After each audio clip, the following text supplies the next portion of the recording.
Salut, c'est Ronisia et vous êtes sur Click Talk. Let's go. Walk it like I talk it. Walk it like I talk it. You walk it like I talk it. Walk it like I talk it. Hey. Salut Ronisia, comment ça va? Salut, ça va très bien et toi? Bah écoute, ça va, on est ravis de te recevoir ici, vraiment pour la sortie de ton premier album. À 22 ans, tu sors ton premier album qui s'appelle Ronisia, comme toi. J'imagine que pour un premier album, il y a forcément beaucoup d'enjeux. Pour un premier projet, on met toujours beaucoup de soi. Toi, qu'est-ce que tu as mis de toi dans ce projet? Comment on peut deviner qui tu es en écoutant cet album? Tout simplement, moi, dans cet album, j'ai essayé de mettre des morceaux qui me correspondent. J'ai pas essayé de me dénaturer, même au niveau des styles musicaux et tout. J'ai essayé de faire en sorte que voilà, mon public il retrouve cette veine qu'ils ont pu retrouver en moi depuis l'atterrissage.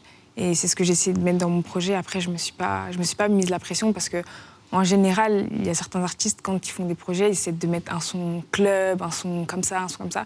Mais moi, je me suis vraiment pas prise la tête sur ça. Tu l'as pensé avec tes tripes, en fait, avec ce que toi t'aimes. Je l'ai pensé avec mes tripes et ce que moi j'aime et ce que j'ai envie de transmettre à mon public. Et même que mon public, comme j'ai dit, ils me reconnaissent et ils se reconnaissent dans les morceaux que j'ai mis dans le projet. Et justement, comment tu définirais un peu les styles, parce qu'il n'y a pas qu'un style dans cet album, les styles qu'il y a dans l'album? Ça part du zouk, avec le morceau Teco, ça va à l'afro avec le morceau Dile, ça passe par le R&B aussi avec le morceau Sincère, du piano-voix, de l'acoustique. J'essaie vraiment de mélanger plein de choses et plein d'influences qui me ressemblent et qui sont propres à moi. Mais c'est vrai qu'il n'y a pas un style particulier dans le projet. Je ne saurais pas te donner un mot pour le décrire entièrement. Et justement, c'est hyper varié, mais cette richesse-là, elle vient d'où? Est-ce que toi, tu as grandi en écoutant des sons particuliers qui venaient un peu de partout? Quelles sont un peu tes influences, en fait? Moi, depuis que je suis toute petite, déjà, j'écoute beaucoup de R&B. Mon frère, il m'a plongé dedans depuis que je suis toute petite. À l'époque, il écoutait ce qui est Lil Wayne et tout. Moi, c'était plus Rihanna, Beyoncé, Alicia Keys. C'est des artistes que j'affectionnais et que j'affectionne toujours aussi beaucoup. Après, mon père, il écoutait beaucoup de zouk. C'est un grand amateur de zouk, donc forcément, j'ai grandi dedans avec Kim, Stoney et tout. Donc, c'est vrai que j'ai essayé de piocher un petit peu partout, dans toutes les sonorités que moi, je peux aimer et que je peux retrouver dans mes chansons. J'ai essayé de faire un mélange de plein de choses. Après, moi, là, en ce moment, j'écoute beaucoup d'afro, tout ce qui est Burna Boy, Tems, Ayra Starr. Burna Boy, quand même, dont tu as fait la première partie, il faut le dire, à Bercy. Ouais, exactement. Ça s'est passé comment? Ça s'est fait comment? Parce que c'est incroyable. Comment ça s'est fait? C'est sa sœur qui m'a repérée et elle a kiffé ce que je proposais. Du coup, je pense qu'elle lui en a parlé, il l'a accepté. Et voilà, c'est comme ça que ça s'est fait. Et moi, personnellement, j'ai kiffé mon moment, même si j'étais en panique totale. Parce que c'est quand même Bercy. C'est pas rien. Je suis pas une grande habituée des scènes, j'en ai pas fait beaucoup, j'en ai rarement fait. Et là, de se retrouver sur la scène de Bercy, juste avant Burna Boy, que moi j'écoute quand je suis chez moi avant d'aller me coucher ou dans la douche, c'est un truc de ouf en fait. Je réalisais vraiment pas. En tout cas, je t'invite toi aussi à aller voir le Click X entre Mouloud et Burna Boy. C'est passionnant, tu verras. Là, tu viens de sortir le clip de Mélodie, qui est donc déjà un hit puisque ça fait plus de 4 millions de streams. On regarde un petit extrait. Tu veux me faire danser, je te fais perdre tes repères. Je peux pas tout donner, y'a que toi qui sais le faire. Abandonne, je vais pas laisser faire. Toi tu donnes, moi je récupère. Abandonne, je vais pas laisser faire. Toi tu donnes, moi je récupère. Je te vois sourire et danser en regardant ton clip. Est-ce que tu es fière de ce que tu as produit? Moi, personnellement, je suis super fière et je vais te dire que c'est un de mes clips préférés. Bon, après, je dis souvent ça à chaque sortie de clip, mais là, vraiment, c'est un de mes clips préférés parce qu'il n'y a pas forcément de scénario, il n'y a pas de jeu d'acting ou quoi que ce soit. C'est juste un clip avec du caractère et tu sais, ça fait femme fatale, ça fait femme forte et c'est vraiment ce que je voulais ressortir dans ce morceau. Vraiment. Toi, c'est comme ça que tu te définis? Une femme de caractère, une femme forte, une femme fatale? Ouais. Et là, c'est ce qui en ressort et je suis assez fière de ce morceau. Il n'y a pas de garçon, il n'y a pas de danseur et tout, c'est moi et je m'impose et je m'affirme. Et c'est tout ce que je voulais. Et je suis assez contente. Clairement, c'est pas le seul hit de l'album. Du coup, forcément, on a envie de te poser la question, c'est quoi la clé pour faire un bon hit? La clé pour faire un bon hit, franchement, honnêtement, je ne saurais pas te dire.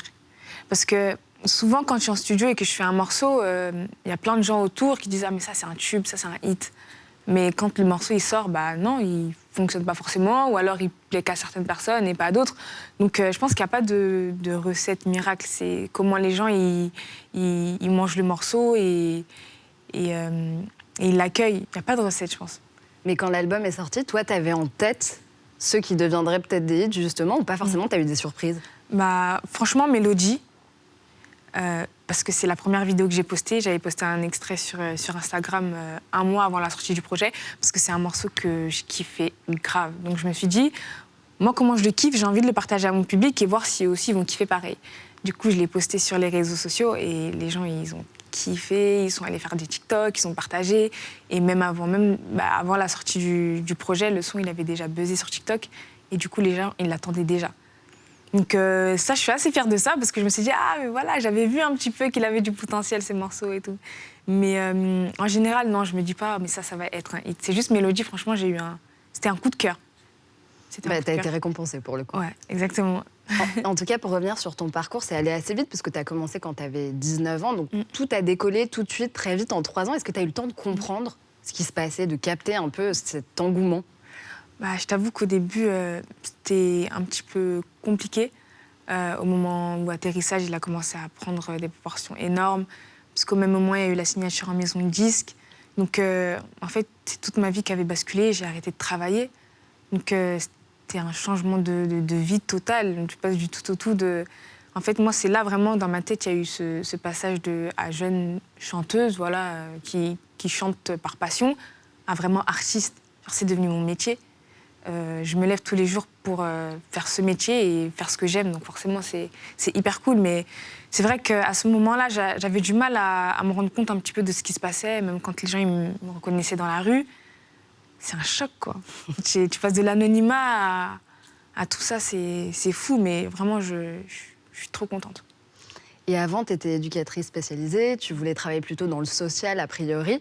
Qu'est-ce qui fait que finalement, tu as réussi à assumer cette passion pour le chant? Parce que ça n'a pas été évident. Je crois que tu demandais même à tes copines de se retourner quand tu chantais tellement tu étais timide. Ouais. J'ai réussi à assumer ma passion. Je pense que c'est grâce à mes proches. Mes proches, mon entourage, ils m'ont encouragée comme jamais. Parce que je pense que si ça n'avait pas été eux, moi, je ne me serais jamais lancée. Je vous dis honnêtement, je n'aurais pas eu le courage de me lancer. Parce que, comme j'ai dit, c'est un changement du tout au tout. Et il faut prendre le risque et il faut avoir le courage. Et moi, je pense que moi, toute seule, j'aurais pas eu le courage. Donc, c'est vraiment mon entourage qui m'y a poussée. Ensuite, j'ai essayé. Je me suis dit, peut-être je vais kiffer, peut-être je vais pas kiffer, mais au moins, essaie et tu vas voir ce que ça donne. Et c'est comme ça. D'ailleurs, c'est marrant que tu parles d'eux parce que je trouve que tu les mets beaucoup en avant comme une façon de les remercier parce que tu as fait des vidéos sur YouTube qui s'appellent Ronisia and Friends pour promouvoir l'album. On en regarde un petit extrait. T'es trop à l'aise, hein. Quand on regardait les clips de Pourquoi, maintenant, ça a évolué. Pourquoi tu regardes ça? Non, mais parce que c'est vrai, tes premiers clips, c'est... Ça se voit trop que t'es plus à l'aise. Plus peine à... maintenant, c'est plus la même personne, hein. En fait, est-ce que c'était ça? Est-ce que c'était une façon de les remercier? Parce qu'en fait, elles y ont cru alors que toi-même, t'y croyais pas encore. Bah, honnêtement, j'essaie de les remercier tous les jours. Vraiment, même, elles sont tout le temps avec moi, mes copines. Mes cousines aussi, parce qu'il n'y a pas que mes copines, il y a ma cousine et tout. Enfin, partout où je vais, j'essaie de les ramener avec moi parce que c'est mon premier soutien, en fait. Quand elles sont là, je me sens limite plus forte, tu vois. Et je trouve que c'est trop important. C'est pas forcément de leur dire merci comme ça tous les jours, mais de leur montrer que, voilà, elles ont été importantes et qu'elles participent à ma réussite. Donc moi, dès qu'il y a un truc qui se concrétise pour moi, je leur dis, ouais, on a réussi. L'exemple, je vais leur dire, on a rempli la cigale, tu vois. C'est vraiment des on et pas je, parce que sans elle, je sais pas si, comme j'ai dit, je me serais lancée. Donc, mais je trouve ça très beau, en tout cas. C'est une belle notion, belle vision de l'amitié, en tout cas. Et est-ce qu'aujourd'hui, justement, tu as réussi à te séparer de ta timidité, à ne plus te cacher, finalement? Parce que tu mets toujours les autres en avant, mais il faut bien que tu te mettes en avant, toi aussi, à un moment. Sortie de ma timidité, je sais pas. Bah, je suis toujours un petit peu réservée parce que je suis comme ça, malheureusement, ça on peut pas me l'enlever. Après, c'est quelque chose que j'essaie de travailler, de faire en sorte que ça se voit moins, que ça se remarque moins. Et j'essaie de me mettre en avant parce que les gens, ils ont besoin de ça, en fait. Ils ont besoin que je leur parle, que je leur communique des choses. Donc forcément, c'est des choses que j'étais obligée de travailler. Et tu es d'origine capverdienne, évidemment, je pense que ça fait partie de toi. Et tu chantes en créole, d'ailleurs, sur le titre Niatera. On écoute. Et je suis là, mon chéri, n'oublie pas pour l'hiver, la Niatera.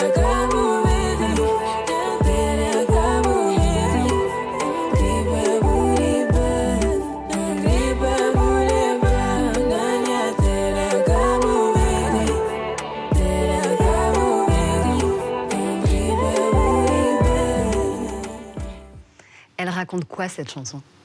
Alors cette chanson, c'est une petite histoire d'amour, toute mignonne. Et en gros, dans le refrain, je dis je veux que tu m'emmènes chez moi au Cap-Vert. Voilà, c'était une petite dédicace, on va dire, à mon pays natal, à mon pays d'origine, dans lequel ça fait un bon moment que je peux retourner, du coup, depuis 2016. Et c'était une manière de dire que voilà, ça me manque et une manière d'envoyer un petit message à mon public capverdien. Qu'est-ce que tu gardes en toi du Cap-Vert? Tout. Déjà la langue. À la maison, mes parents ils parlent principalement créole, parce que du coup au Cap-Vert on parle créole. Et même les sonorités au niveau de mes mélodies, il y a beaucoup de sonorités capverdiennes que je reprends parce que moi je kiffe et c'est un pays riche en musique. Donc forcément il y a plein de choses que je garde en moi et je trouve que c'est nécessaire parce que c'est ce qui fait c'est ce qui fait de moi ce que je suis aujourd'hui. Donc je trouve que c'est hyper important de garder ce rapport avec ses racines. Ouais, c'est ça, tes racines, elles ont toute leur place dans leur musique. Tu parlais d'artistes comme Rihanna, Beyoncé et Alicia Keys, mais finalement, j'imagine que tu as aussi des références capverdiennes. Ouais. Comme qui? Les plus anciens, je te dirais César Evora. Évidemment. Ça, c'est une ancienne par rapport à mes parents et tout. Après, plus récemment, moi, il y a beaucoup Soraya Ramos, George. C'est des artistes aussi capverdiens qui ont pu se développer aussi dans d'autres pays, au Portugal. Mais c'est des artistes que je suis et j'aime trop ce qu'ils font, en fait. Et moi, je suis fière de voir ça, en fait. Ça me fait trop plaisir. Et il y a un concept, il y a un mot qu'on utilise beaucoup au Cap-Vert, c'est la saudade, qui veut dire, je ne saurais peut-être pas le traduire parfaitement, mais une forme de nostalgie. Ouais, Est-ce que toi, dans ta musique, il y a de la saudade? Ouais.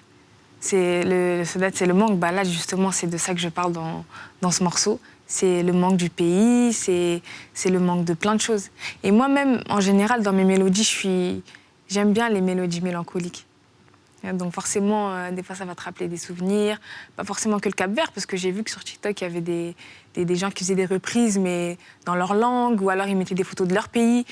Donc rien que de savoir que moi, avec un morceau que je chante dans mon dialecte, je peux influencer d'autres personnes qui ne sont pas forcément capverdiens, que demander de plus? C'est tout ce que je veux, en fait, que ma musique elle parle à un maximum de personnes, même quand je parle créole, que ça parle à un maximum de personnes. Et en tout cas, sur cet album, tu as vraiment décidé d'envoyer du lourd d'entrée de jeu. En plus, justement, d'un hommage à tes racines, tu as fait plein de featuring, et notamment un featuring incroyable avec Nino qui s'appelle Suis-moi. On écoute. Ah, chérie, coco, s'il te plaît, suis-moi dans la zone. Tout près du danger, j'ai gagné la guerre, mais j'ai perdu les mots. Oh bébé, Lamborghini, oublie, j'ai vite. Mon là, mon des soucis, jaloux, s'agite. Comment il s'est fait ce feat alors? Alors, comment ce feat il s'est fait? Nino, déjà, on a pas mal de gens en commun qui se connaissent. Après, on s'était jamais vus. On s'est vus une fois. La première fois qu'on s'est rencontrés en vrai, c'était à Bordeaux, lors d'un concert qu'on avait en commun et tout. Et du coup, on a échangé. Il m'a dit qu'il aimait bien ma musique. Je lui ai dit, pareil, moi aussi, j'aime beaucoup ce que tu fais. Et il savait que je voulais faire un morceau avec lui. Et du coup, quand on est remonté sur Paris, on s'est vu en studio et on a fait le morceau. Et en fait, directement, ça a super bien accroché. Il n'y avait pas cette barrière de « toi, t'es un artiste qui est dans le game depuis longtemps et moi, je viens d'arriver ». Des fois, il y a des barrières, t'oses pas forcément, mais là, vraiment pas du tout. C'était vraiment dans l'échange et il était hyper rapide. Et moi, c'est une séance vraiment que j'ai kiffé alors que j'appréhendais beaucoup à la base. Il t'a appris quoi, justement? Tu sais, au niveau des sonorités, non, il faut mieux que tu mettes ce mot-là au lieu de ce mot-là. Tu sais, même comment lui, sa manière de travailler, parce qu'on ne travaille pas de la même façon. Moi, j'ai ma manière bien précise et lui, il a une autre manière de travailler. C'est-à-dire exemple, il va pas faire forcément de top line. Il va écrire directement, il va le faire dans la cabine. Alors que moi, il faut que je fasse ma top line, ensuite je me pose une trentaine de minutes et ensuite j'écris. Tu vois, c'est vraiment pas la même manière de travailler, mais il est hyper rapide. C'est intéressant, c'est une forme de complémentarité que tu es allée chercher, en fait. Toi, tu le suivais depuis très longtemps? Exactement. Oui, depuis ses débuts. Je crois que depuis 2000... J'étais au collège, donc je ne sais plus si c'était 2014 ou 2015, je ne sais plus, mais en tout cas, ça remonte. C'est un artiste que je suis depuis que lui, tu sais, il est au début. Ouais. Donc forcément, de voir que voilà, il fait un feat avec moi, je suis dans mes débuts aussi, ça fait super plaisir. Ouais, c'est un vrai soutien. Ouais. Quelque part, voilà, c'est une sorte de, je sais pas, de protection, de tampon, de plein de choses, de validation aussi, quoi. Exactement. En plus, il est du 91. Donc, tu vois, ça fait encore plus plaisir, tu vois. J'ai mon côté un peu communautaire. Parce que toi aussi, tu viens de Grigny, c'est ça? Et tu y es encore à Grigny? Ouais. Tu as gardé un attachement hyper important. Comment on dit un peu que t'es presque la mère de Grigny. C'est ce que j'ai entendu dire. Ah ouais? Ouais. Ah, j'ai lu ça quelque part. Quand même, c'est une pression quand même. Je suis pas prête d'être la mère de Grigny, mais ouais, Grigny, c'est, comme j'ai dit, mes copines, c'est là-bas que j'ai fait leur connaissance. Donc forcément, c'est Grigny, où j'ai grandi là-bas. C'est là-bas que j'ai fait mes premiers shows, on va dire, mes premières prestations devant plus de 10 personnes. Donc forcément, j'ai cette attache avec Grigny, que même si je déménage à Londres, j'aurai toujours cette attache avec Grigny. Et pour continuer à parler des morceaux de l'album, il y a effectivement beaucoup de morceaux qui parlent d'amour. Tu as parlé de Teco, qui a un peu le côté zouk. On va regarder un extrait du clip. Tu veux toucher mon cœur, j'en ai pas fait des tonnes, mais t'as ciblé mon corps. Dis-moi tes intentions, t'as monté ma tension. Tu peux toucher mon cœur, bébé, tant que t'es à Teco. Tant que t'es à Teco. Bébé, tant que t'es à Teco. J'ai dit tant que t'es à Teco. Et de l'autre côté, en fait, dans une vibe qui est complètement différente, il y a le morceau Compliqué. On va écouter un petit extrait. S'il y a plus les mots, il faudra qu'on s'arrête. Y a plus le temps pour toi te disqualifier. J'avais plus la flamme, il fallait qu'on s'arrête. J'ai plus le temps pour toi te disqualifier. Ah, c'est compliqué, crois-moi, c'est compliqué. Toi, t'es compliqué, nous deux, c'est compliqué. Là, évidemment, ça parle plus des problèmes en amour, mais en tout cas, on voit que l'amour est un thème central dans l'album. Pourquoi c'est un thème ultime en musique, l'amour? Parce que c'est un thème qui parle à tout le monde. L'amour, c'est universel. Tout le monde va forcément se reconnaître dans un morceau qui parle d'amour, que ce soit positif ou négatif. Il y a obligatoirement un moment où tu vas te retrouver dans les paroles. Donc, moi, c'est tout ce que je veux pour ma musique. Et tu t'inspires de vécu ou pas? Des fois, je m'inspire des histoires des autres. Des fois, des histoires comme ça qui sortent de ma tête. Mais c'est des choses qui sont possibles. C'est pas des trucs impossibles. Donc, je l'écris, je le mets en musique. Et en tout cas, il y a une autre chose qui est super importante quand on parle de ta musique, c'est de parler aussi de son succès sur les réseaux sociaux, évidemment, puisque TikTok a un peu changé le game en musique, je trouve, et ton morceau Atterrissage est vraiment devenu viral. On regarde un petit extrait du clip. Et je sais qu'au début, c'est tout, tout, tout. Je sais qu'au début, tu donnes tout, tout, tout. Et je sais qu'au début, c'est tout, tout, tout. Et je sais qu'au début, tu donnes tout, tout, tout. Mais l'atterrissage, sage, sage, atterrissage, sage, sage, oh l'atterrissage, sage, sage, c'est juste sage, sage, sage. C'est trop nostalgique quand je passe ce clip. Pourquoi? Parce qu'il date de 2020. Oui, il date de 2020 et en plus, tu sais, c'est un clip qu'on a tourné un petit peu dans la précipitation et on s'attendait pas à ce qu'il change nos vies comme ça, tu vois. En plus, ce jour-là, j'étais partie au studio toute seule. C'était en mode limite, allez, je vais au studio pour aller au studio, tu vois. Et c'est un truc de ouf. Des fois, tu prépares rien, en fait. Ah clairement, je suis sûre que tu n'avais pas préparé le fait que ça devienne un challenge sur TikTok. On regarde un petit extrait. Là, je suis dans un monde de et je sais qu'au début, c'est tout, tout, tout. Je sais qu'au début, tu donnes tout, tout, tout. Et je sais qu'au début, c'est tout, tout, tout. Et je sais qu'au début, tu donnes tout, tout, tout. Mais... Tu dis, ce morceau a changé ma vie. J'imagine que ça aussi, ce challenge complètement viral a changé ta vie quelque part. Ouais, exactement. Parce qu'en fait, le challenge, il a commencé, moi, j'avais même pas TikTok encore. Donc, pour te dire comment c'est un truc de ouf, on me dit non, mais il faut que tu te mettes sur TikTok, atterrissage et tout. Je me suis dit, mais comment ça, TikTok? Parce qu'en fait, TikTok, j'avais une vision, je me suis dit, c'est pour les plus jeunes que moi. Moi, je me suis dit, je suis trop vieille pour TikTok, tu vois. À 22 ans, tu t'es dit ça. Voilà, mais je crois que j'avais 21 ans. 20, 21 ans. Je me suis dit, mais je suis trop vieille pour TikTok et tout. Je vais pas m'y retrouver là-bas. En fait, dès que je m'y suis mis, j'ai vu les vidéos, je défilais comme ça. J'entendais atterrissage. Je me suis dit, waouh, c'est un truc de fou.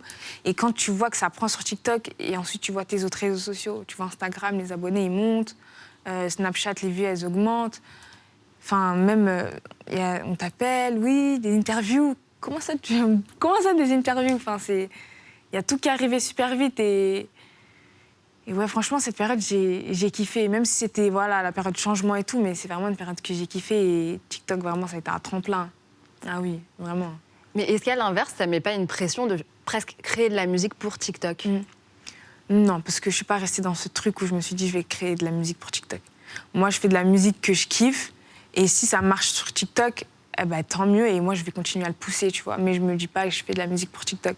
En tout cas, on l'a compris, ta carrière a été super vite et a décollé vraiment, à tel point que tu t'es retrouvée aux États-Unis et même sur Times Square, ce qui est quand même un peu une consécration. Ouais. Ça t'a fait quoi de te voir en fait au milieu de Times Square? Bah, ça a été un truc de dingue que, en fait, je me suis dit même dans 10 ans, je suis pas sûre de pouvoir avoir ma tête sur Times Square, en fait. Donc là, en 3 ans de carrière, avoir sa tête sur Times Square, c'est un truc de ouf. Genre, il y a des Américains, ils passent et tout, ils voient ta tête, ils savent pas t'es qui, mais ils voient ta tête, c'est une fierté de fou. Et je pense qu'heureusement que j'y étais pas, parce que je serais, je sais pas, j'aurais fait un petit malaise, un truc, je sais pas, je serais tombée dans les pommes, parce que c'est juste incroyable. Et ça faisait aussi partie d'une opération importante pour donner plus de visibilité aux femmes dans la musique. Est-ce que toi, en tant que femme, t'as eu peut-être plus de mal ou pas forcément? Moi, honnêtement, le fait que je sois une femme, ça m'a pas bloquée dans mon évolution, dans la musique en tout cas. En tout cas, jusqu'à maintenant, j'ai pas eu de soucis. Après, je sais que voilà, pour certaines personnes, ça peut être plus compliqué, enfin, surtout pour les femmes qui font du rap. Il y a beaucoup d'a priori, donc des fois c'est plus compliqué, parce qu'on dit que le rap c'est pour les hommes et tout, alors que non, les femmes le font très bien, donc faut leur laisser leur place en fait, faut les laisser s'exprimer et voilà, tout simplement en fait. C'est de la musique, c'est du partage, c'est du kiff, donc il ne devrait même pas y avoir ce truc de oh, t'es une femme, ça doit être. Non. Mais après, franchement, pour l'instant, j'ai pas eu de gros soucis. Et dans tous les cas, je vais me battre, j'ai ma place et voilà. Et je rebondis là-dessus parce que tu parlais tout à l'heure de tes références américaines, Rihanna, Beyoncé, Alicia Keys, comme on le disait. Qu'est-ce qui t'inspire chez ces femmes-là? Leur parcours, surtout Rihanna, parce qu'elle a commencé de rien, enfin, tu vois. Elle avait personne dans son entourage qui était connu ou quoi. Et elle a réussi à être une boss dans tout. Tu sais, dans la mode, dans le cosmétique, dans la musique, dans plein de choses. Beyoncé, dans tout ce qu'elle peut incarner, enfin, c'est une bête de scène. Sur scène, c'est un monstre, c'est un truc de fou. Alicia Keys, par sa voix, enfin, il y a plein de choses. En plus, elles ont commencé très tôt. Donc, on a pu voir toute leur évolution en tant que jeune femme, en tant que femme, en couple, pas en couple, mère, pas mère, tu vois. Et elles ont toujours réussi à garder ce high level. Et moi, je kiffe, c'est des femmes fortes et très inspirantes. Et toi, tu arrives à analyser justement ton évolution? Pour l'instant, pas encore. Pas au même niveau, en tout cas. Pas au même niveau. Après, des fois, je regarde mes anciens clips.